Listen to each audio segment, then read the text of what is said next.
సంక్రాంతికి వస్తున్నాం అన్న అన్న అన్న అన్న ఏంటన్నాడు ఏంటి ఇంకి మాయ ఆ ఎంకి మామ ఏమన్నాడు అంటే సంక్రాంతికి రాండి సినిమాకి అన్నయ్య అన్నాడు అన్న మంచి మెసేజ్ ఇచ్చాడు కదండి అండి అవునండి లాస్ట్లో మాస్టర్ గురించి ఉంటుంది మెసేజ్ మంచి మంచి మెసేజే ఉంది నిజంగా మన వైఫులకి మన పాత స్టోరీలు చెప్పకూడదు చెప్తే పచ్చిగడ్డి కూడా బొగ్గమంటది నిజంగానే పచ్చిగడ్డి కూడా బొగ్గమన్నది సినిమాలో అయితే ఎక్సలెంట్ అనిపించింది అన్న సినిమా అయితే మన ఇంకిమామ క్యారెక్టర్ అయితే మన మిగతా క్యారెక్టర్స్ కానీ హీరోయిన్ల మధ్య జరిగే సీన్స్ అయితే ఎక్సలెంట్ అనిపించింది ఫస్ట్ హాఫ్ కొంచెం పండుగ తీసుకెళ్ళాడు సెకండ్ హాఫ్ కొంచెం పండు తగ్గిందన్న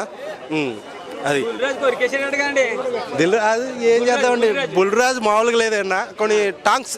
మాటలు ఎక్కువైపోయినాయి బుల్రాజు గారిది చిన్న పిల్లగాడికి అన్ని బూతులు పెట్టడం ఎందుకు అనిపించింది నాకైతే అది ఒక్కటి కొంచెం డిసప్పాయింట్ అయ్యాను పిల్లగాళ్ళకి ఇప్పుడు అది చూసి అదే నేర్చుకుంటున్నారు ఎక్సలెంట్ నిజమే అదే అంది అన్న అసలుకి వాళ్ళిద్దరి మధ్య వాళ్ళ ముగ్గురు మధ్య జరిగే సీన్స్ అయితే మామూలు లేదన్న పిచ్చి లేచిపోతుంది నిజంగా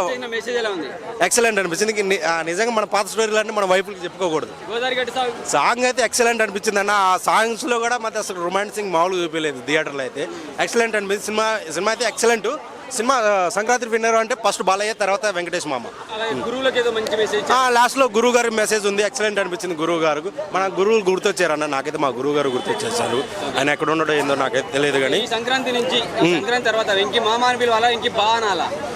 అది మనం పిలిచే బట్టి ఉంటుంది అన్న వెంకి మామ ఎప్పటికైనా వెంకి మామ అంటే పన్ను అంటేనే వెంకి మామ ఇటు 100% విట్టు.